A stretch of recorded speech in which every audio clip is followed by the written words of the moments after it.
Assalamu alaikum guys, lesson number 40, obesity and weight control. Obesity refer to much of excess body weight. Obesity means ये कि आपका weight body weight जब बहुत ज़्यादा हो जाता है तो उसको obesity का नाम दे दिया जाता है. Normal body weight in the case of women fat should be constitute around the 20% to 27% of the body tissues. और इसको मैयर करने का तरीका ये है कि बॉडी मास इंडेक्स के थ्रू इसको मैयर किया जाता है. इसका ये फार्मूला है ऑब्वियसली को देखने का, बॉडी मास का इंडेक्स.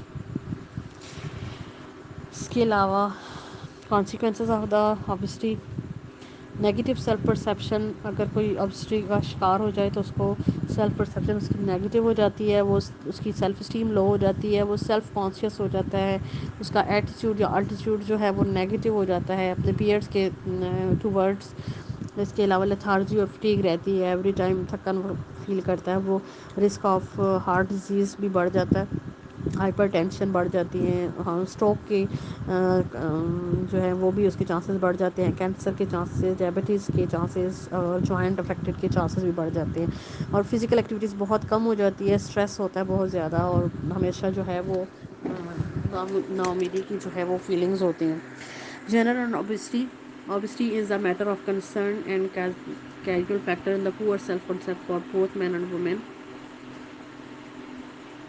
वुमेन जो हैं वो ज़्यादातर ये प्रेफर करती हैं कि वो स्लिम ट्रिम एंड स्मार्ट नज़र आएँ, क्योंकि इसमें बड़ा हाथ जो होता है वो मीडिया का भी होता है. थेरापेटिक इंटरवेंशन इसकी ये है कि वाइज ईटिंग के थ्रू और स्ट्रेनियस रेगुलर एक्सरसाइज के थ्रू और इसके अलावा बिहेवियर मॉडिफिकेशन के थ्रू और कॉग्निटिव थेरेपी के थ्रू हम इसको मॉडिफाई कर सकते हैं.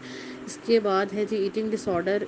सबसे ज़्यादा जो ईटिंग डिसऑर्डर हैं वो हैं anoxia nervosa and bulimia nervosa.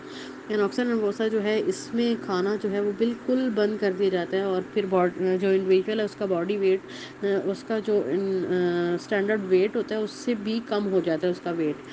तो इसमें जो पेशेंट है वो बिल्कुल भी नहीं खाता. Diagnostic criteria for the anoxia nervosa: refusal to maintain the body weight or above the minimally normal weight for the age and height. यानी वो हर वक्त उसको ये फ़िक्र लगी रहती है कि उसका बॉडी वेट बढ़ ना जाए, वो अपने नॉर्मल वेट से भी बहुत पीछे चला जाता है. इंटेंस फियर रहता है, उसको बहुत ज़्यादा फियर रहता है कि मेरा वेट ना बढ़ जाए, मैं मोटा ना हो जाऊँ, मैं जो है अंडर वेट रहूँ. और वो उसकी जो बॉडी है वो उसकी शेप के मतलब वो बहुत ज़्यादा डिस्टर्ब रहता है कि कहीं वो जो है वो उसकी बॉडी बढ़ तो नहीं रही, वो मोटा तो नहीं हो रहा. इस चक्कर में वो बिल्कुल भी नहीं खाता और इसके साथ साथ उसके मेंस्ट्रुअल साइकिल भी डिस्टर्ब हो जाते हैं. यानी 3 मंथ्स से ज़्यादा भी उसको पीरियड साइकिल जो है वो नहीं होता. लुमिया नर्वोसा जो है ये वो पेशेंट होते हैं जो कि खाना चाहते हैं और खाने के बाद उसको वॉमिट कर देते हैं. यानी वो खाने को भी इंजॉय करना चाहते हैं लेकिन वो मोटा नहीं होना चाहते, तो वो फिर क्या करते हैं कि बहुत ज़्यादा ओवर ईटिंग करते हैं और फिर उसको किसी हलक में उंगली डाल के या किस तरह भी वो निकाल देते हैं. इसके diagnostic criteria for the bulimia nervosa ये है कि recurrent episode of being eating, namely eating in the discrete period of the time, यानी विद इन एनी 2 periods, यानी 2-2 घंटे के बाद वो खाएगा और फिर उसको हलक से उंगली डाल के हलक में और वो भी निकाल देगा, या फिर ऐसा करेगा कि वो तेज़ तेज़ खाएगा और फिर फ़ौरन से उसको वॉमिट करेगा. इसके अलावा वो एटलीस्ट वीक में 3 दफ़ा ऐसा करता है और 3 महीने में वो यानी 3 महीने में वो हफ्ते में 3 3 बार ऐसा करेगा. उनका सेल्फ एवोल्यूशन जो है वो इन्फ्लुएंस होता है कि बॉडी शेप और वेट के मतलब कि वो जो है वो उनकी बॉडी जो है वो बढ़ ना जाए, उनका वेट बढ़ ना जाए. Etiology of the eating disorder: इसकी वजूहत क्या हैं? जेनेटिक फैक्टर्स की वजह से ऐसा होता है. There is a research evidence available suggesting that there are some genetic physiological links.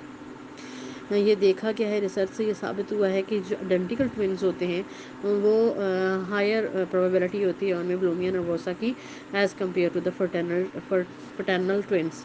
Cultural factors भी बहुत वैरी करते हैं ईटिंग डिसऑर्डर में.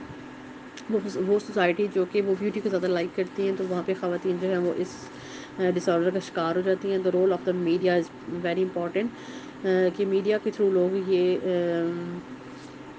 ان کو کاپی کرتے ہیں، اور ٹین ایج کی گرلز جو ہیں وہ ماڈلس کی طرح نظر آنا چاہتی ہیں، ایڈمائر ہونا چاہتی ہیں، جس کی وجہ سے وہ ایٹنگ ڈس آرڈر کا شکار ہو جاتی ہیں۔ اس کے علاوہ اسٹریس انزائٹی کی وجہ سے بھی لوگ ایٹنگ ڈس آرڈر کے شکار ہو جاتے ہیں۔ اگر آپ کو میری ویڈیو پسند آئی ہے تو اس کو لائک اینڈ شیئر کریں، اور میرے چینل کو سبسکرائب کریں، اور بیل آئیکن کو پریس کریں تاکہ ہر نئی آنے والی ویڈیو آپ تک پہنچ سکے۔